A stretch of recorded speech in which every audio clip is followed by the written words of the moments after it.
Welcome back to SimplyRN. Today, we're breaking down total bilirubin, what it measures, how to interpret it, and why it matters in practice. What is bilirubin? Bilirubin is the byproduct of hemoglobin breakdown. When red blood cells die, hemoglobin gets broken down.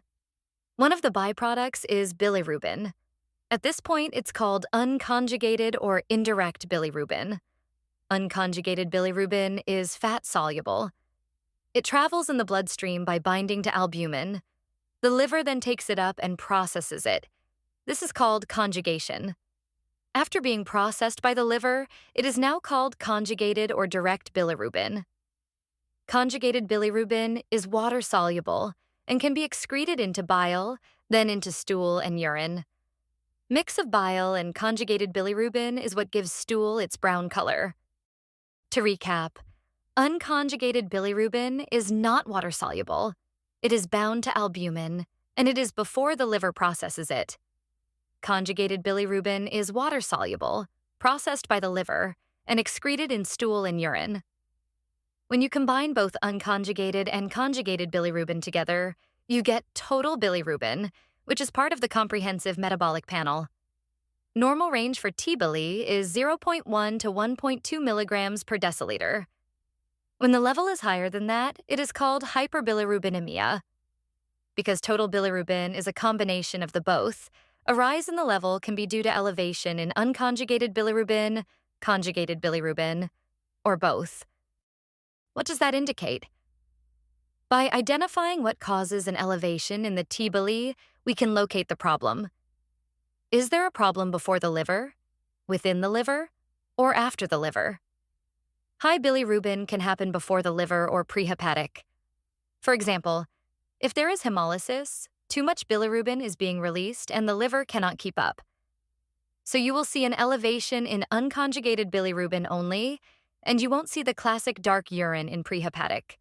Because again, unconjugated bilirubin is not water-soluble, so it does not get filtered by the kidneys, and therefore does not appear in urine.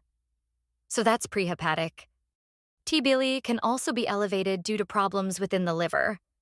For example, in conditions like hepatitis, cirrhosis, alcohol-related liver disease, or drug injury, the liver cells are damaged and can't process bilirubin, nor can it excrete bilirubin normally. So in intrahepatic causes, we often see an elevation in unconjugated bilirubin because the liver can't process bilirubin well, and we will also see an elevation in conjugated bilirubin because bilirubin that is already conjugated can't get out into bile, so it spills back into the blood. What about posthepatic? In posthepatic, liver function is intact and conjugated bilirubin is made, but can't drain into the intestine due to conditions like gallstones or bile duct obstruction. Instead, conjugated bilirubin backs up into the blood, and you will see elevation in conjugated bilirubin. And remember, conjugated bilirubin is water-soluble, so it gets filtered by the kidneys and turns urine into the classic dark brown color. And stools become pale because there is no bilirubin to mix with stool. To recap, if you see elevation in unconjugated bilirubin only, the problem is prehepatic. If you see elevation in conjugated bilirubin only, the problem is posthepatic or obstruction. If you see elevation in both, this is a hallmark of hepatocellular injury, particularly in liver clearance and bile flow.